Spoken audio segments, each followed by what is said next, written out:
among them stumbled, and the candles didn't go out, and presently they came to where they could see a little door.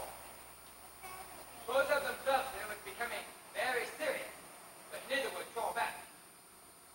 Now there was no handle on this side of the door, of course, for the door had been made for getting in, not out.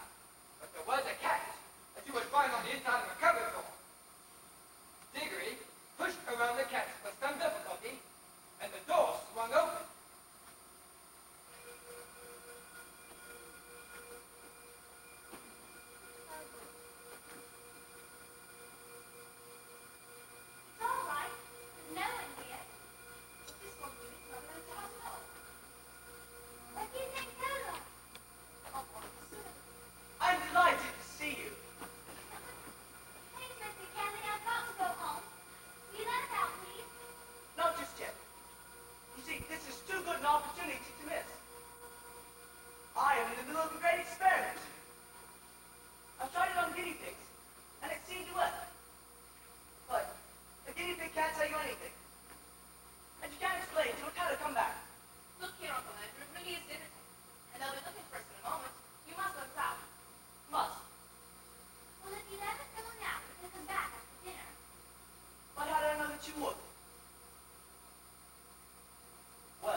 She made me promise that when she died, I would burn the box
Union Station on the underground, then someone will get us pleasantly seen, and if we all cared, which all don't deny, then you gotta remember, the worst things happen at sea. The chap's gotta die sometime. And the chap can't be afraid, and the chap doesn't see some light. So, the best thing to do now, to pass the time, is to sing a little church hymn. Onward, Christian soldiers, marching as to war. On the cross marching, put on your helmet ring and we'll be off the bus. Stop! Let go, boy! If you attempt treachery, I will take vengeance upon you, as never was heard of in all the world from the beginning. And if he is then going to shoot me pig, as to go off in the holly, and the cabby, and the horse, you'll join me no mistaking. Robbie, not you, crazy little boy! Hush!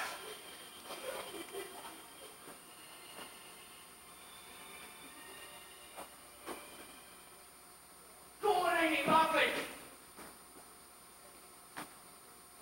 I'd have been a better man all my life if I'd have never done a sound like this. This isn't the music. This is a terrible world! We must leave at once! Prepare the matter! I quite agree. Completely uncivilized. Only I were a younger man. I had a gun. Can't be blown. You didn't think he'd shoot him, did you? And besides, who would? Prepare the magic, old fool! Yes. Now, I must have both children touch me. Now, do you read Polish? Put on your homeward ring. Oh, it's rain, Visit! I warn you two. If you really punish me, I'll be two will vanish, and you'll be happy for good. I'm sorry about you two. And as for you, you're both musicians, so you want to enjoy everything together. Hush! Oh, you know it. I'm trying to listen to the music. Stop! Stand back! If anyone goes within 10 paces of the children, I will knock out his brain.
both went off at a border which no one can deny. Oh, yes, I remember something like that. You were always sitting up center behind and I was there running in front, between you and the black thing, and they would get all the rest. Summarize, Frankie. A hot job for you and a cool seat for me. But what about the winter strawberry, old boy? The winter? When you were standing there keeping yourself warm, and me sitting up front with me legs cold as ice, me nose bare pinched off with the wind, me fingers so numb, I can hardly even hold on to your rein. It was a hard, cruel country. There's no grass, no hard stone. Too true, mate, too true. No grass at all. I always said that those pavement stones don't get through any horse. Please, could we get all the landscape further and further away? Look here, Strawberry. This young gentleman over here wants to go see that line. Aslan. Yeah, Aslan. And I was wondering if you just climb on you and trot him over there. You know, give him a ride, sort of. Right on my back. That was one of your little two-leggers used to do that. He had these large, smelling for some red stuff. So slow, wonderful, sweet as a rock. Oh, that'd be sugar, Strawberry. That would be sugar. Please, Strawberry. You wouldn't happen to have any of that sugar about you, I suppose? No, I'm afraid I haven't. Well, it can't be helped. Look over here. Isn't there another of these queer creatures over there, under the river, by the tree? Come on, let's go find out. Fools! No reason to leave along with the children. We'll never get home. A selfish boy that he is. No one ever thinks of me. After it! Perhaps he's a devil! Tally ho! Tally! Cut him off! Cut him off!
visit always.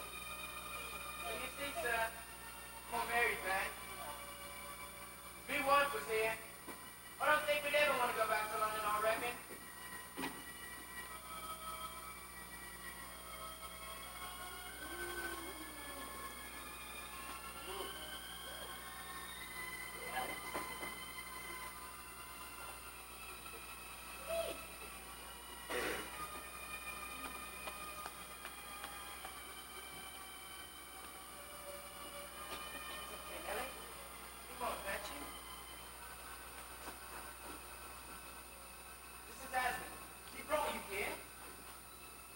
My children, you are to be the first king and queen of Narnia. You shall rule and name all these creatures, and do justice among them, and protect them from their enemies when enemies arise. And enemies will arise when there is an evil witch in this world. Thanking you, sir, and also begging your pardon. I'm not a chap for this kind of job. I haven't had much education, see? Well, can you use a spade and a plow and raise food out of the earth? Well, yes, sir. Being brought up on it like. And can you rule all these creatures kindly and fairly, remembering that they are not slaves like the dumb beasts of the world you were born in, but talking beasts and free subjects? I think. It'll be up to me to do the square thing, sir. And will you bring up your children and your grandchildren to do the same? Yes, sir. I'll do my best. Wait, wouldn't we, Nellie? And you wouldn't have favorites either, among your own children or the other animals, or let any hold another under or use it hardly. No, sir. I'll turn a blind by such behavior, and I'll give them what for if I call them at it. And if enemies came against the land, for enemies will arise, and there was war, would you be the first in the charge and the last in the retreat? Well, sir, the chap don't know until it's been tried. Never know, might turn out to be such and ever such a something. But I'd try. If you don't hope I'd try and do me bit. Then you will have done all that a king should do. Your coronation will be no present, and you and your children and your grandchildren shall be blessed. And some will be kings of Narnia, and others will be kings of Archon, which lies yonder over the southern mountains. And you, little daughter, are welcome. Have you forgiven the boy for the violence he did to you in the Hall of Images, the desolate place of the cursed charm? Yes, Aslan. He has made it up. It is well. And now the boy himself, son of Anna. Are you ready to undo the wrong you've done to my sweet country of Narnia on the very day of its birth? Yes, Aslan, but I don't see what I can do. You see the I ask, are you ready? Yes, Aslan, but please, could you give me something to kill Mother? My son, I know, grief is great. Only you and I in this land know that yet. Let us be good to one another. But I must live for hundreds of years in the life of Narnia. The witch whom you have brought here will come back into Narnia again. But it need not be yet. It is my wish to plant in Narnia a tree that she will not dare to approach. And that tree will protect Narnia from her for many hundreds of years. So that this land shall have a long, bright morning before any clouds come over the sun. You must get me the seed with which that tree is to grow. Yes, Aslan. Little son, I will tell you what you must do. Look to the west and tell me, what do you see? I see terribly big mountains, Aslan. And a river coming down the cliffs in a one. And I see great hills with green forests. And even further, I see mountains, snowy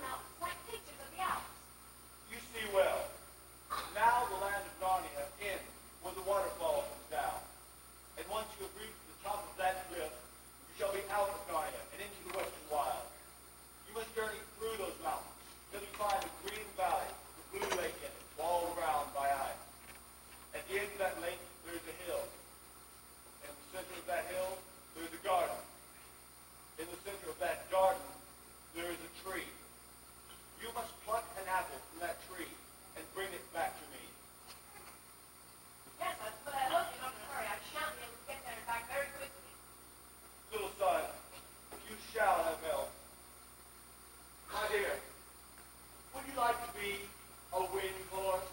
Lord, Agnes, if you really mean, I'd better know like to be moved, nor that clever horse. Be winning. Be the father of all flying horses. Your name is Blake. Is it good, Blake? It is very good, Aslan. Will you carry this young son of Adam on your back to the mountain valley I spoke of? Now, at once, hurrah, let's go, the run. What are the two daughters of Eve whispering about? Well, if you please, sir, I think this little girl would love to go too, if it weren't no trouble. And what does Blake say to that? Oh, I don't mind too, not in the little one. Perhaps the edifice doesn't want to come too. Here you go, Strawberry. I mean, Pledge.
your smithcraft. Let me see you make 2 crowns for your king and queen.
will not come into Narnia.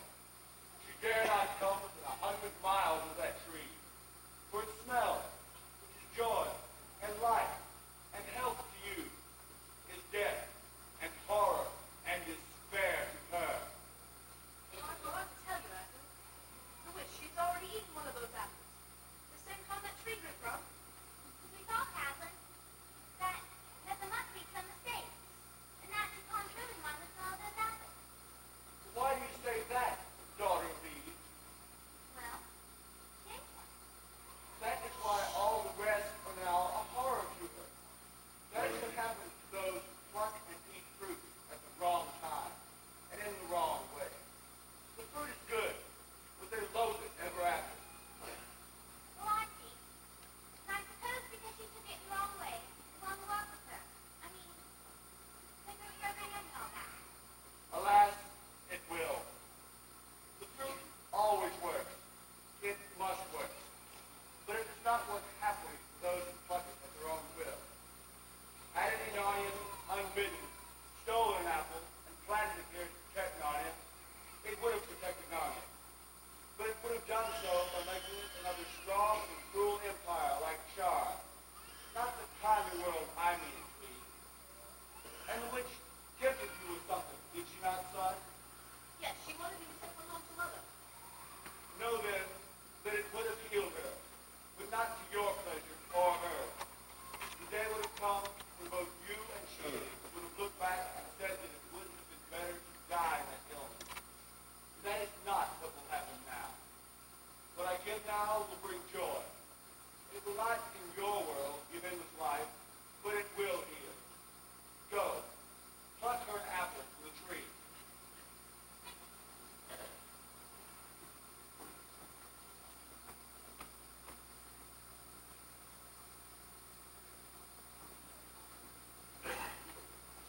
Please, may we go home now? Yes, but there are two things to see first. A warning and a command. When you first came here, you jumped into a pool which led to a world where a dying sun shone over the ruins of Char. There is no pool now. That world has ended as if it had never been. Let the race of Adam and Eve take warning. Oh, but Adam, not quite as bad as that was, are we? Not yet. Not yet, daughter of Eve. But you're growing more and more like it. It is not certain that some wicked one of your race will discover a secret as evil as the deplorable word and use it to destroy all life. And soon, very soon, before you are an old man and an old woman, great nations in your world shall be ruled by tyrants who care no more for joy or justice or mercy than the emperor's jail. Let your world beware. That is the warning. And now for the command. As soon as you can, take from this uncle of yours the magic ring and bury them so that no one may use them again.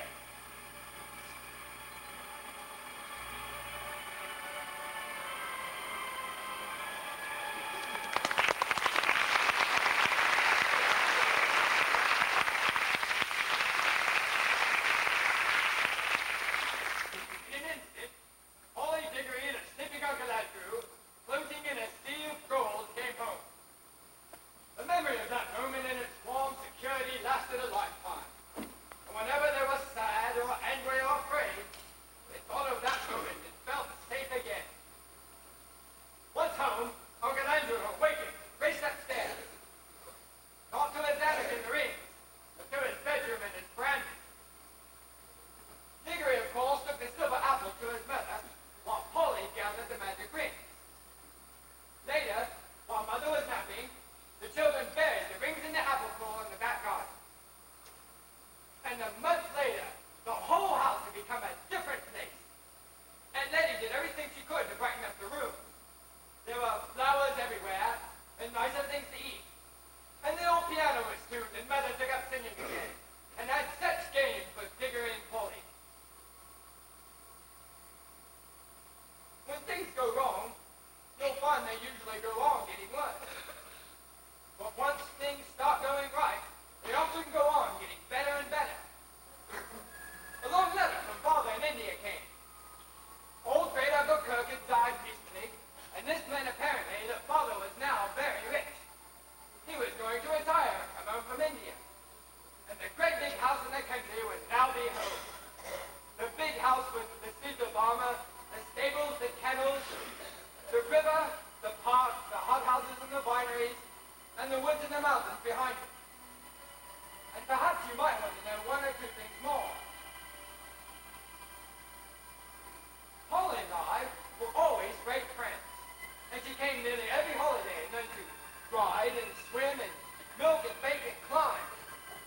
We took Uncle Andrew with us, for Father said, we must try to keep the old fellow out of mischief.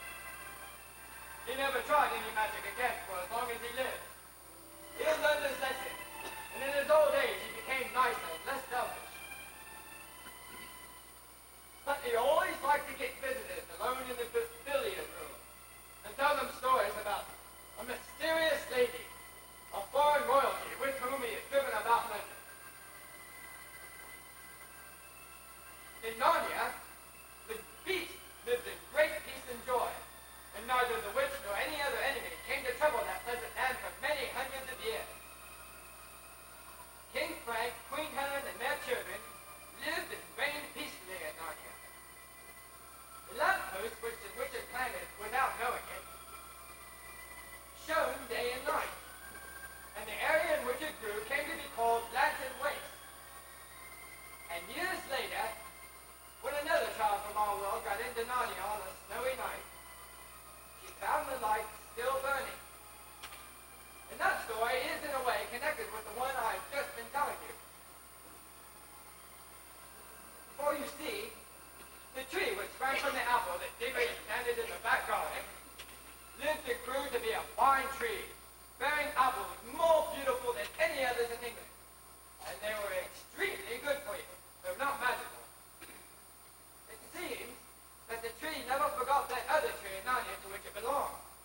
For when I was quite middle-aged, there was a great storm all over the south of England, which blew the tree down. I couldn't bear to have it simply chopped up for firewood, so I had part of the timber made into a wardrobe, and I put it in the big house in the country. And now I never discovered the magic properties of that wardrobe. Someone else did. And that is the beginning